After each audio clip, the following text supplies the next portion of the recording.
Hello everybody, my name is Hawa Maya, and today I'm just going to show you a edit that I am currently working on right now. So in the picture is a good friend of mine. Her name is Jessica and she is a model. I will post her Instagram on the screen and in the description box so that you can follow her and check out all of her other pictures as well. So let's just jump right into it.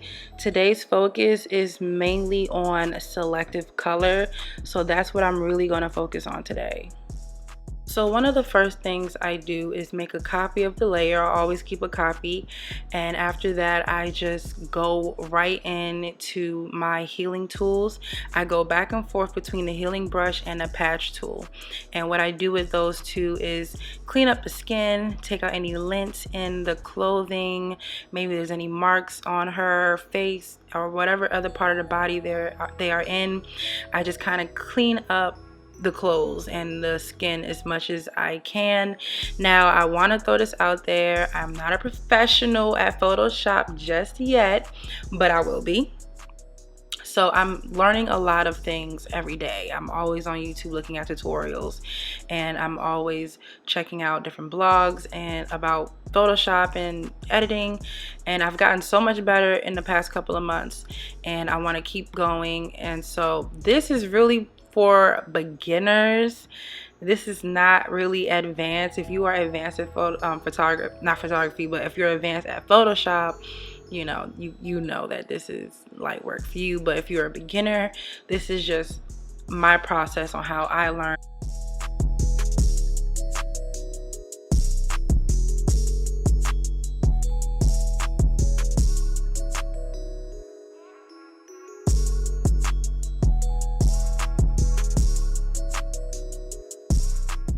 Okay, so we are zooming into her beautiful face. We are using the patch tool and the healing brush tool to get rid of any pimples, any marks on her face that are unwanted. And also I'm going to do a little bit of frequency separation. It's nothing extreme, just to smooth out her skin a little bit more. And just a reminder, I haven't did anything to the picture but work with the healing tool and remove any spots. I haven't done any level changes, I haven't done any curves or anything else yet. All I'm doing right now is just getting rid of any markings on her face, body, clothes that I don't want, and then we're gonna jump into all the other stuff next. So just keep watching.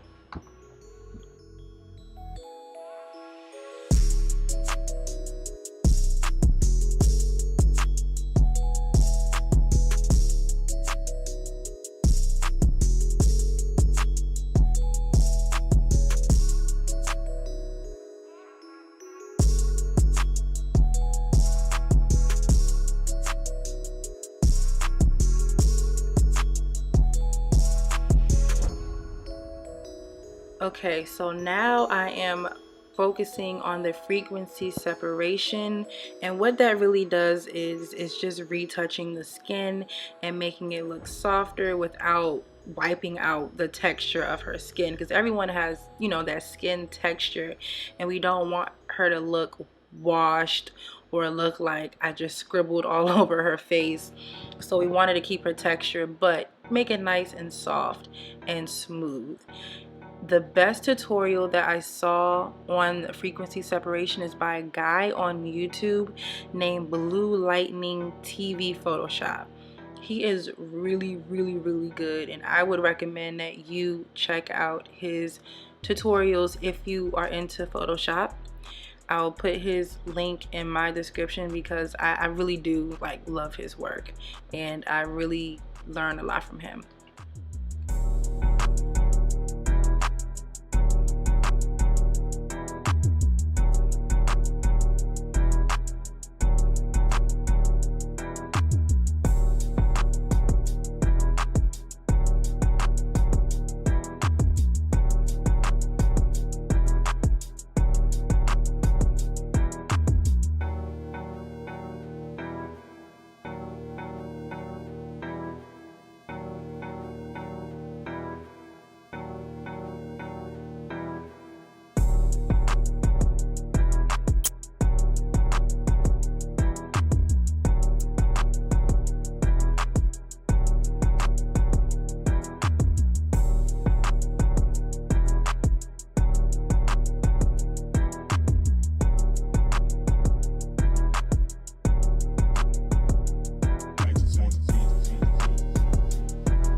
Okay, so now all I'm doing is just putting all of my frequency separation into a group. I don't merge them ever really, because sometimes I need to go back and fix it. So now we're just going to go straight into the selective coloring or color grading. And if you're not too sure exactly what that is, all it does is that it allows you to cross blend the different color channels so that you can mess with the hues, shadows, highlights, undertones, midtones, by using the different colors within the picture. So for example, you can see the blue, I'm messing it right now. The sky is kind of a light blue right now, but if I move the sliders from left to right under the color choices that I have, you can see that they are changing a little bit. You have the option for 9 colors. You have red, yellow, green, blues, magenta, white, neutrals, blacks, and a few other colors in there as well. So what I'm doing right now is I'm trying to mess with the grass a little bit. You can see that in the picture the grass is it's a little dead. You know, there's a little green in there, but it's not that fresh summer or spring green that we're looking for. So we're just gonna mess with that a little bit. And then also we are looking at her pants. So the first thing that you really see in the picture is her pants, because they're bright red. I think they look a little dull. So what I'm going to do is just kind of add a little bit of punch to it by using the red option in the selective color. And you can see right here, I'm just changing the name to red pants too. Also, yeah, that's another tip. Change the name of your layer so that you know what you're doing for each layer. You can see in here, I am selecting the pants so that this will be the only thing that changes instead of changing the entire layer. And then you can see that the pants turn red. So right now I feel like I'm done with the pants. I may come back to it later, but right now we're going to focus on the skin. So I'm using 3 different layers and colors for the skin. I'm going to use red, and then I'm going to use yellow, and I think I might use one more. We'll see what we come up with, but I'm going to work with the red first. I'm not going to make her face red. You can see that it's turning a little reddish. I don't want her face to be red in the picture. I just want her skin tone to pop a little bit more. I'm not changing her skin tone. I'm not making her lighter. I'm not making her darker. I'm just adding a little bit more color to her face because I think the sun kind of washed it out a little bit. And that's what I'm doing right now. Just making her that beautiful bronzed goddess that she is already. And we have to get them ankles too. And we got her hands. So she doesn't have a lot of skin showing, to be honest.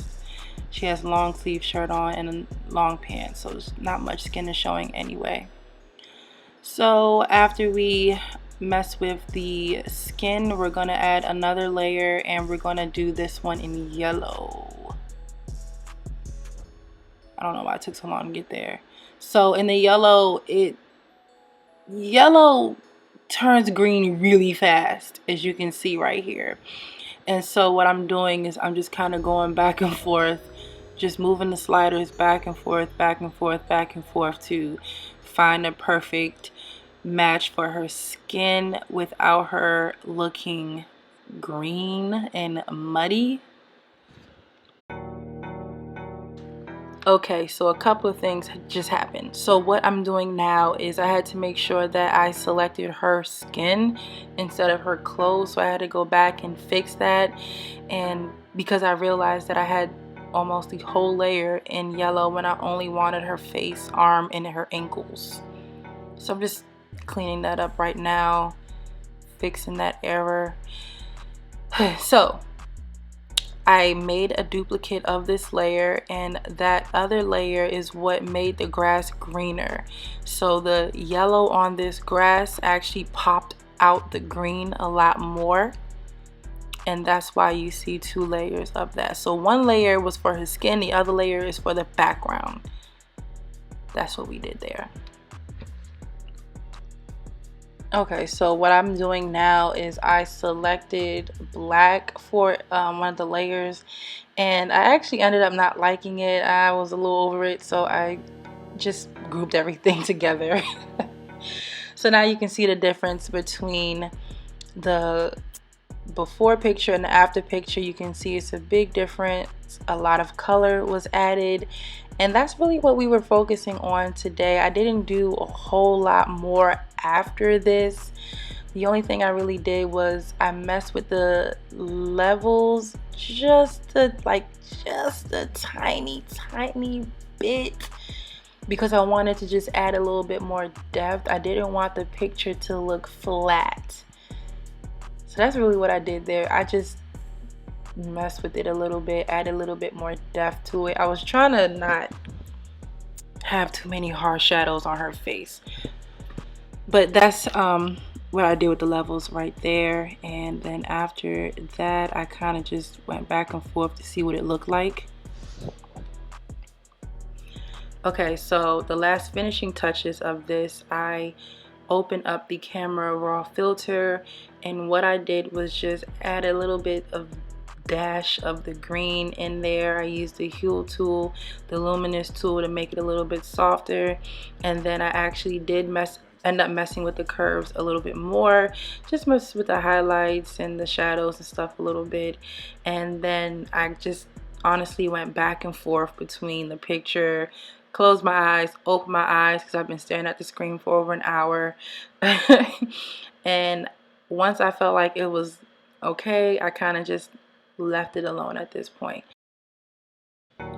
Thank you so much for watching this video today. I hope you learned something, and please don't forget to follow me on Instagram at howamaya photography, and please check out my website at howamaya.com. Again, thank you so much for watching. If you have any questions, please email me, DM me on Instagram. I check all of that stuff frequently. Thank you so much for watching. See you next time. Bye.